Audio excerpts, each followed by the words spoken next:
Hello, bookworms. Welcome back to the Bonified Bookworm. I'm your host, Rachel, and if you're here, you are here to read along with me and hopefully improve your English. So today, I don't have a book review, but I do have a show review. So, show review / book review. So, there's a show called Outlander. It's on Stars.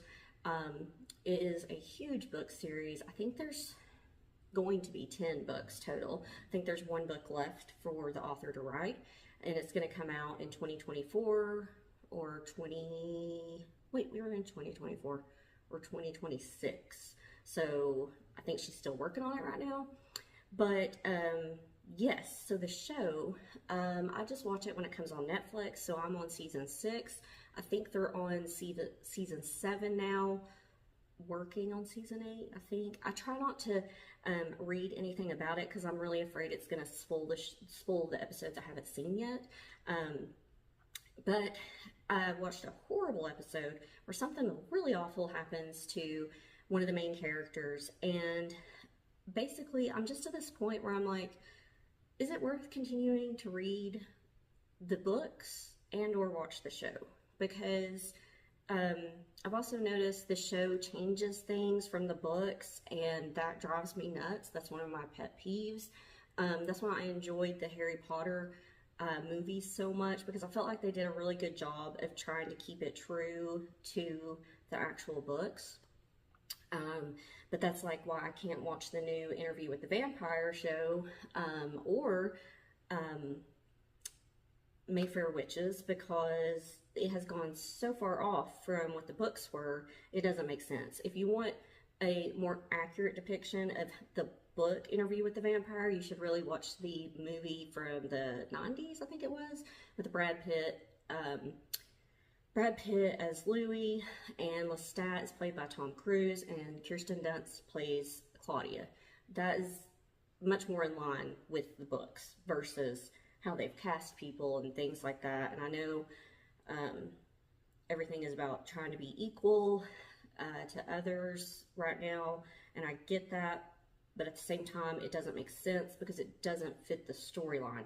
There are specific reasons why Lestat chose Louis to become a vampire. So anyway, random rant. And I did eventually give up on the Vampire Diaries books. I think I read through to Blackwood Farms, and Anne Rice started combining the Mayfair Witches and the vampires and bringing them together, which I never even realized they were supposed to be in the same universe, but they were. And just, I don't know, it lost something at some point. So I'm kind of at the same crossroads, I feel like, with the Outlander series and the TV show. I just don't really know if it's worth it for me to finish the books or not. I am on A Breath of Ash and Snow is where I'm at, and I believe that's what it's called. And like I said, I'm into season 6 on the series, but some things have happened that happened in another part of other books. So I don't know. If you've read and or watched the show or the books Outlander, let me know what you think. Should I keep reading or not? Should I keep watching? Should I just give up on it completely? I don't know. So that's my review. Random rant. Rachel's random rant? I don't know. Maybe I'll have to do a whole segment on my random rants, because I get so wrapped up in these stories. That's like, I couldn't even watch, what was it? Of the World or something like that. The Wheel of Time, the Robert Jordan book series. I couldn't even watch the show because just seeing the commercials that Amazon would put up, I'd be like, that's not the way this character is or pictured, or it just didn't work for me. I feel like the author needs to stay involved in the series to have it stay true somewhat to the books. And I will say that I feel like they did a great job with casting for Outlander for the most part. But anyway, random rant. We're going to jump into our book today, Touching the Void by Joe Simpson.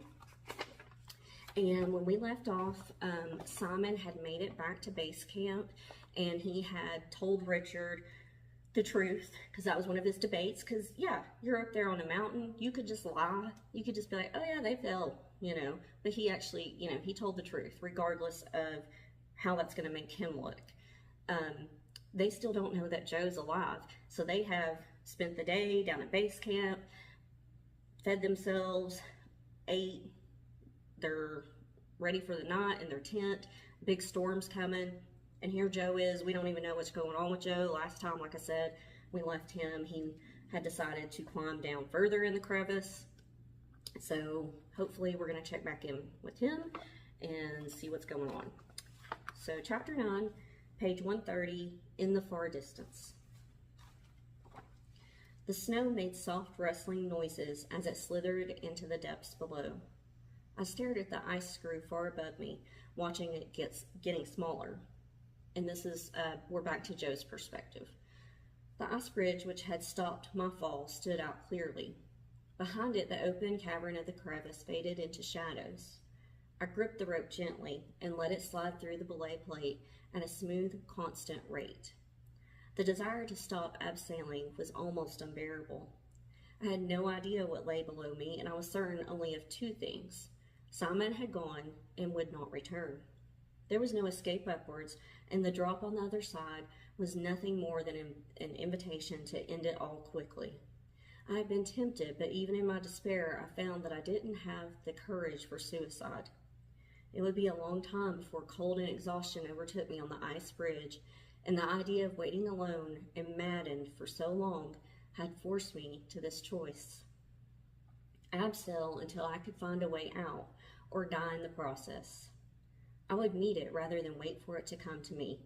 There was no going back now, yet inside I was screaming to stop. I could not bring myself to look down to see what lay below.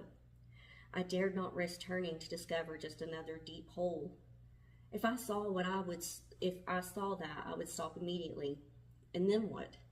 A desperate struggle to remain on the rope, fighting against the steep pull of the slope, unable to regain the ice bridge, but frantically trying to hang on as long as possible? No, couldn't look down. I wasn't that brave. In fact, I was having enough difficulty staving off the dread which swamped through me as I descended. It was this or nothing. I had decided that on the bridge, it was this or nothing. I had decided that on the bridge, and now I was committed. If it was to end here, then I wanted it to be sudden and unexpected. So I kept my eyes fixed on the ice screw far above me. The slope became steeper. When I was about 50 feet below the ice screw, I felt my legs swing suddenly beneath me into open space. My grip stopped the rope involuntarily. This was the drop I had seen from the bridge. I stared up at the bridge, trying to make myself release the rope again. I had experienced this sensation in the past, standing on the edge of a high diving board, watching the water drops falling free from my hair to the pool below as I waged a mental battle to convince myself that there was nothing to it, daring myself to do it, and then off into space with a heart-stopping swoop and laughter as I plunged safely into the water below. The knowledge that I could abseil until the rope ran out and then fall into space as its unknotted end whipped through the belay plate made me clench the rope even harder with my frozen hand. At last I released it, and the old feeling that the pool might suddenly move to one side or the water empty as soon as I dived returned once more, though I didn't know this time if there was a pool to aim for. I abseiled slowly over the drop until I was hanging vertically on the rope. The wall of the drop was hard, clear water ice. I could no longer see the ice screw, so I stared into the ice as I continued to lower myself past the wall. For a short while it held my attention, but as the light around me grew fainter, the dread spilled over, and I could contain myself no longer. I stopped.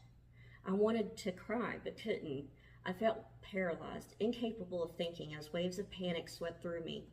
The torment of anticipating something unknown and terribly frightening broke free, and for a helpless, immeasurable time I hung, shaking on the rope with my helmet pressed to the ice wall and my eyes tightly closed. I had to see what was beneath me because, for all my convictions, I didn't have the courage to do it blind. Surely it could not make me any more frightened. I'm sorry, my pages are stuck together.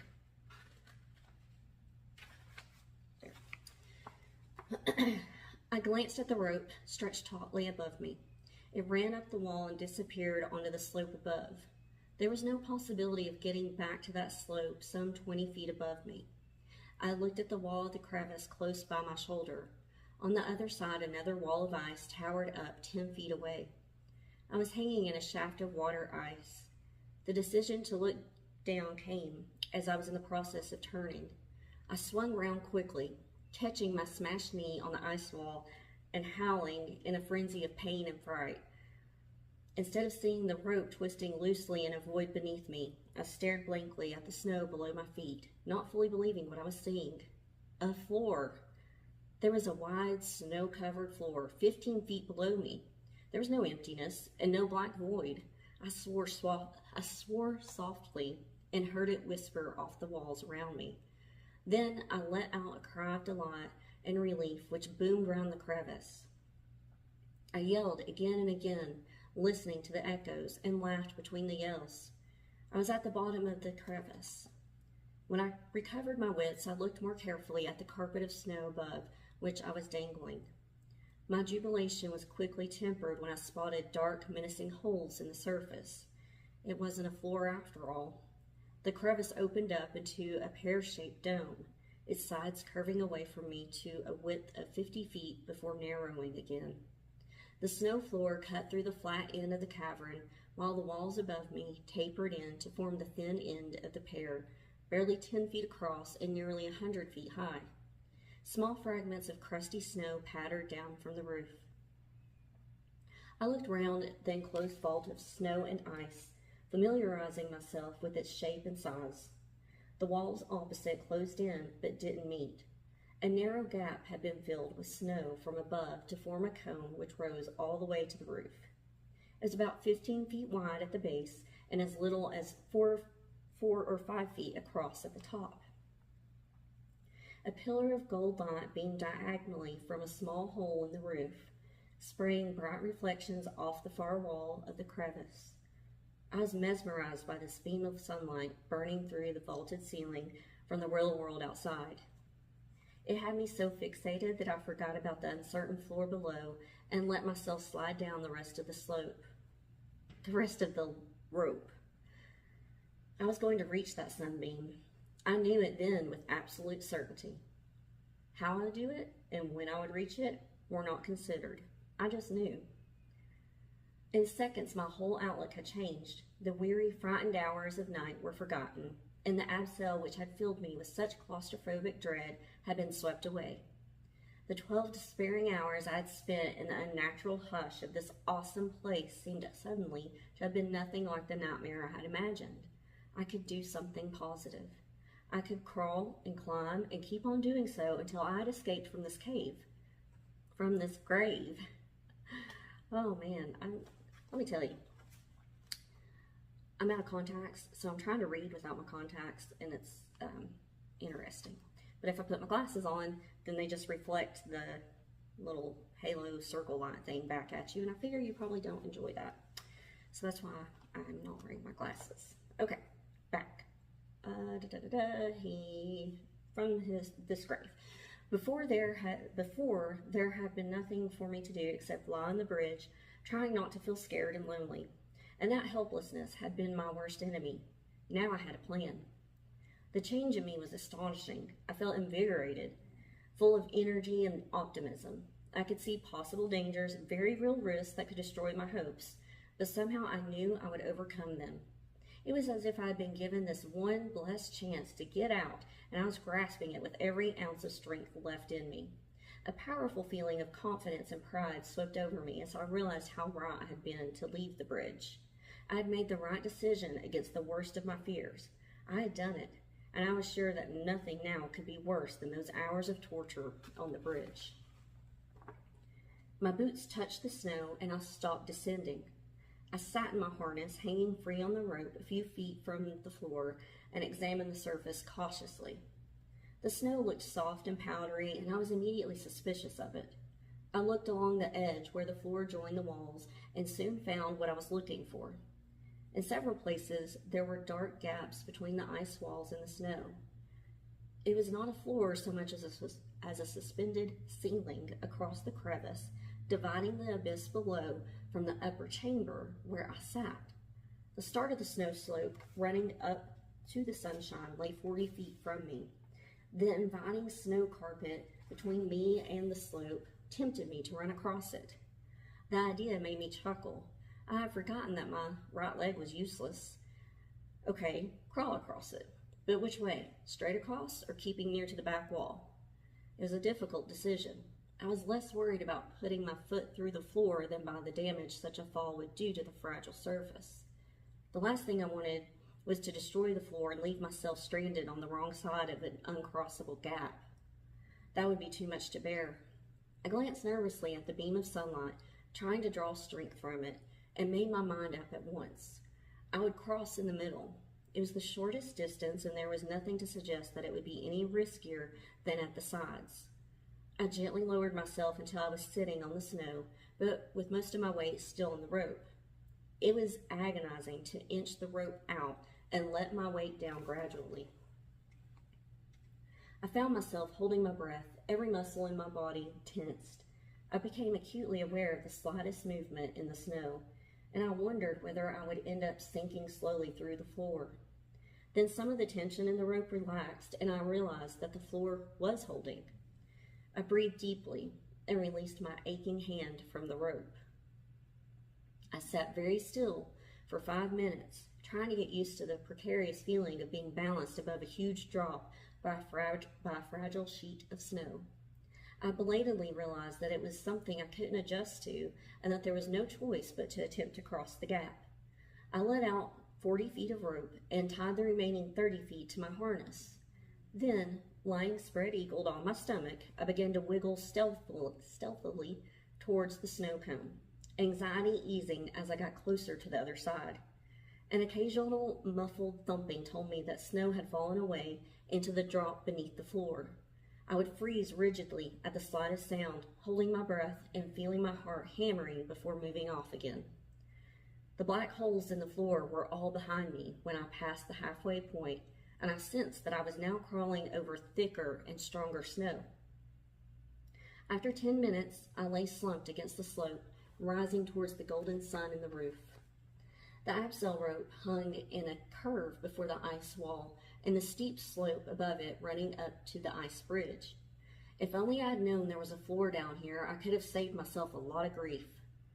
The thought that I might have waited up there made me shudder. It would have been a drawn-out vigil of madness and cold. At the end, I would have slipped into exhausted unconsciousness after enduring days of consuming despair. I glanced up the snow cone. For a brief moment, I wondered whether I'd been deluding myself with that idea that I could possibly reach the sun above. It was a long way and steep. I would be able to climb the slope while still tied to the rope. As I gained height, the rope would rise with me until it hung almost horizontally between the snow bridge and the snow roof. A fall at any point would not prevent me from crashing straight through the floor, where I would swing in a pendulum in the lower cavern until I hit the ice wall down which I had abseiled. If that happened, there would be no return to the snow cone or the ice bridge. I thought of climbing without the rope. At least the end would be mercifully quick. I dismissed the idea. I needed the rope. It gave me a feeling of security. A slight breeze ran through the crevice, and I felt it on my cheek, a chill, deathly brush from somewhere deep below me. The light in the chamber was a strange mix of blue-gray shadows and dancing reflections from the ice walls surrounding me. Rocks embedded in the walls stood out starkly in the wet, translucent ice. I rested at the base of the snow cone, absorbing the feel of the crevice. For all its hushed, cold menace, there was a feeling of sacredness about the chamber, with its magnificent vaulted crystal ceiling, its gleaming walls encrusted with a myriad fallen stones, shadows facing into darkness beyond the great gateway formed by the ice bridge which had hid the silent vault beyond. The menace was in my imagination, but I couldn't stop it playing on my mind. as if this thing had waited for a victim with the impersonal patience of the centuries. It had me now, and without the sunbeam, I might have sat there, numbed and defeated by its implacable stillness. I shivered. The air was uncomfortably cold, was well below freezing. A puff of wind outside sprinkled powder through the hole in the roof, and I watched fascinated as it drifted in the sunlight. It was time to climb. And we're going to stop there on page 136 because they are starting to mow outside, and I'm afraid it's going to be really loud, and then you won't be able to hear anything. So, yes, I'm still looking at getting some type of a microphone or something. I'm sure that would help. But share my link, subscribe and like, and I'm still working on my catchphrase, but hope y'all have a great week or day wherever you are. Bye.